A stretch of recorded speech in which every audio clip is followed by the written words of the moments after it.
Hi. In this video, again, I'm going to give you a little bit of my background. Um, it's no different, really, than I guess it's pretty average. I mean, um, you know, uh, we all go through scarring, and things happen. Um, up until I guess my 20th or 21st birthday. I mean, I did. I did lose my father when I was 7.5. So again, that for growing up as a child, that does its own thing. And then 2 years later, my grandfather passed away, which again, these are people that I lived with. We lived in a house where my grandmother and grandfather lived downstairs, and I lived upstairs. So, and I grew up after both men that passed. I grew up with mostly women. My aunts, my grandmother, my mother, my aunt, my great aunt, and so I have empathy, maybe a little bit more than most people, for women. Uh, I understand, I guess, maybe a little bit better. But um, I guess, like I said, pretty average though. But those things scar you. I mean, those are things you always think about. Those are things I had to deal with, growing up as a child. I have a very large family, uh, a lot of cousins, and being kids, it was not easy sometimes because of the fact that they all had, I guess, fathers and stuff like that. You were kind of like an outcast because you don't have a father. I heard many things growing up, and again, that's what people do, and that's what children do. Children are sometimes brutally honest, but sometimes they go overboard too, and the honesty is not called for. But we usually pick on people because of the fact that it makes us feel better. When we bring out um, uh, something that somebody else lacks or doesn't have that we have, makes us feel better about ourselves. And this is something that I learned. And again, forgiveness, because it's just the way we are. It's the way we are until we learn better, until we learn differently. And this is, again, part of what we're going to get into. But so on my, I guess I was around 20 or 21, I had an experience. And my experience was, again, it was, I guess, drug induced. And I had this, I guess, uh, I don't know. I felt as though the people around me were not who they were. They were somebody else. They were something else. There was, I guess you'd call it a religious type of thing because, there was, a God involved. There was a devil involved. There was, uh, people from my past who were not around anymore. And they all took part in this. Basically, uh, I know it wasn't real, but it was in my head. And your head makes things real. I mean, no matter what you know, the reality is what your mind thinks. And it sent me down a long, uh, it was a long path for many years. Uh, I had bouts of psychosis. I went to psychiatry. I went to rehab.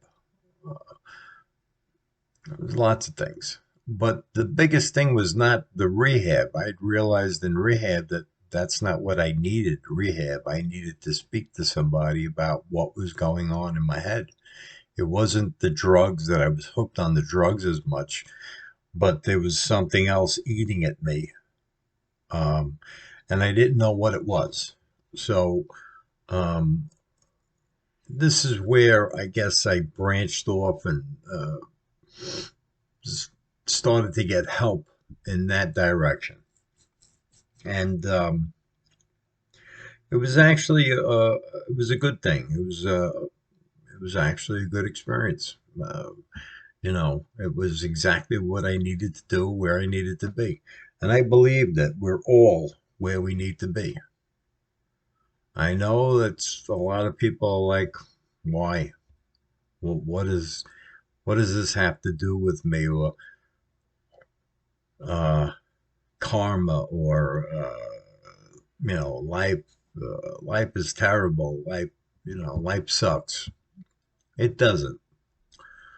What sucks is that our minds make more of things than they need to be, or take them out of context. And that is something that we will, again, I explored, and you should explore too.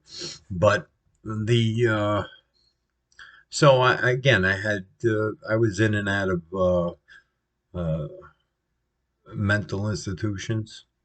I have no shame in that. It's not a problem at all. I mean, my mother naturally had to go through a lot.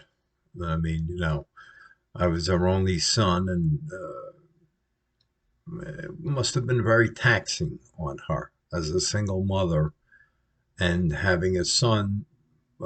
She was my best friend. So, I mean, for her to watch me spiral down, because it didn't just end there. This, like I said, it went on for many, many years.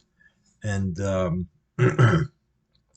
there was a time when I spoke, because I couldn't figure out exactly what was going on in my head. And again, I might have made it all up in my head. Well, I did make it up in my head. I made up this uh, reality of something. And again,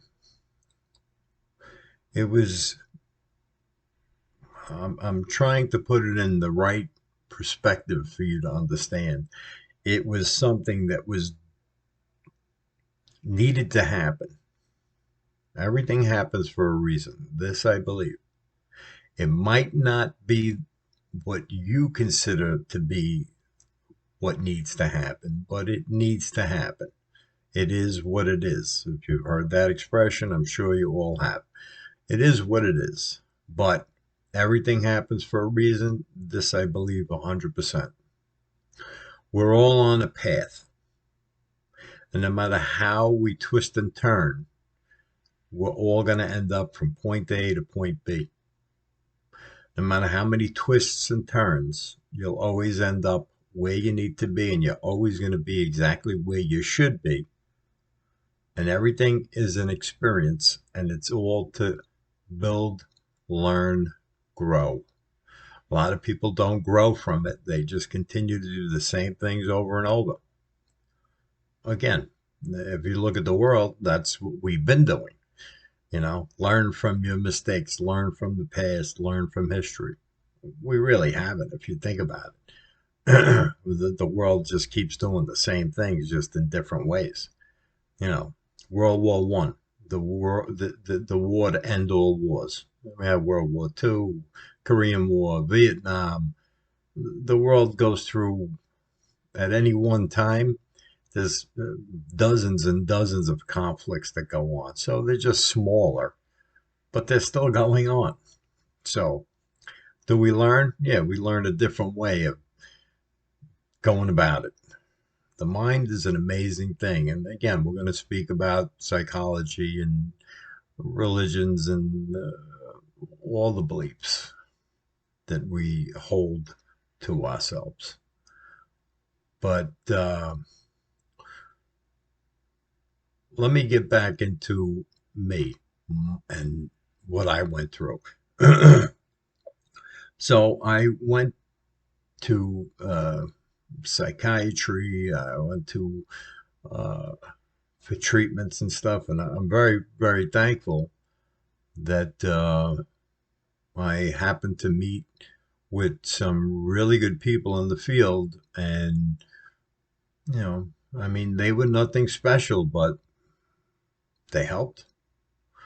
They helped immensely, and I went through a very long, long time. I'd say, oh, geez, a good 10 years, maybe more, living in this world where I thought everything around me was a sign. Everything. I took sign like, you seeing a bird, you're seeing that somebody's visiting you, something like that. I'm not saying it's not possible. I'm not saying anything is possible. Anything. But when you take everything as a sign, car horns beeping, noises, stuff, you take it to an extreme, it's not a healthy thing at all. But again, it's where I needed to be to get to where I am today. Like I said, when I spoke to people, most of it was gibberish. I couldn't understand it myself. And everybody thought I was crazy, that I was unhinged. And eventually, when I was able to put everything together and articulate it to people, all of a sudden they thought I was, I don't know, smart, or I could be teaching classes. You know. So I realized that I was onto something, that it was starting to make sense, that all of these things. So living day to day, fearful of everything, scared of everything, thinking that, when you're in your own mind and you're getting answers because of noises, or you're getting answers because of car horns beeping once, twice, means everything around me meant something. It's a pretty messed up way to exist. But this is what I had to do, and this is what I had to go through, which is fine. I mean, I'm much better off for it in the long run. And um, I don't want people. I'm making these videos because I do want to help people. I mean, that's part of the good thing in life is being able to help people.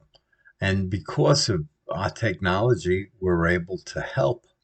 We're able to touch people in the world. We're able to reach out and touch people where we couldn't do it years ago, not on the scale that we can. So it's pretty great, although it does have its full it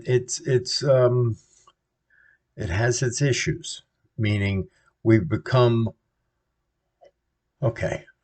Technology is a tool, but now the tool is using us, because a lot of people today, they're always on their phones. They have no connection to people around them. They're trying to connect to everybody else or watch something or whatever, and there's no, you're not walking around. Everybody's looking at their phones. Or, a lot of people are just unhappy. They're not happy where they are. And if we were happy where we were, we'd be a better society. But most people are not. I don't care what they say. It's, you know, You can think that you're living the time of your life. And you know what? It's not about the money or it's not about how you're living. It's all temporary stuff. See, we always look for temporary highs. We look for anything that'll, you know, shiny and brand new. Well, like children, in our minds, who are still children. In our minds, a 50-year-old man still thinks he's 20. So where does that come from? Meaning, you still think you're 20, so you still miss that you're 20, or you think that you're 20, really do. The brain does not really get older. The body does. But the brain sometimes doesn't. It just gets stuck somewhere. And this is where you have to learn to shut off your mind. And this will be part of these series because it's very important. And if you speak to a lot of, well, if you follow a lot of spiritual leaders and spiritual people, the biggest thing was to shut down your mind because your mind uses you. You don't realize that. You are unable to control thought because thought will pop into your head out of nowhere and you're not able to control it. And this will lead you down a path. I know many people who are stuck in a past or a future. And you know what?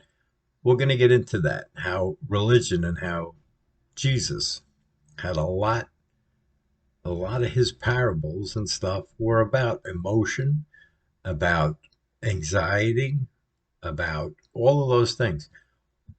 I'm just curious. Does anybody realize that? I mean, because you go to church and you're listening to it continuously. Every Sunday you're in church, they're talking about it. But do you realize it? Is it possible? Of course it's possible. Why would anybody, let's just say, we'll take, for instance, let's just say there's a God and he's watching and he sends his only son to teach. Why would he teach something if you couldn't learn it? Of course you can learn it, right? We'll get into that because I don't believe in God sitting above us, watching us like that. I have a whole different concept of religion. We'll get into that, um, which makes more sense to me. But again, why would Jesus teach us something or try to teach us things knowing that we can't learn it? Of course we can. Of course we can learn it. I mean, if there is a God in your life, if you believe in God and you go to church, let's just say, God makes mistakes. I mean, does that make any sense? An all knowing, all powerful God that created a whole universe would make a mistake and not tell you the right thing. That doesn't make any sense. So you have to give validation to what I'm saying just on that fact alone if you're religious. If you're not religious, we'll get into that too. But doesn't that make sense? That you can learn it, that you can be? And we'll get into that more.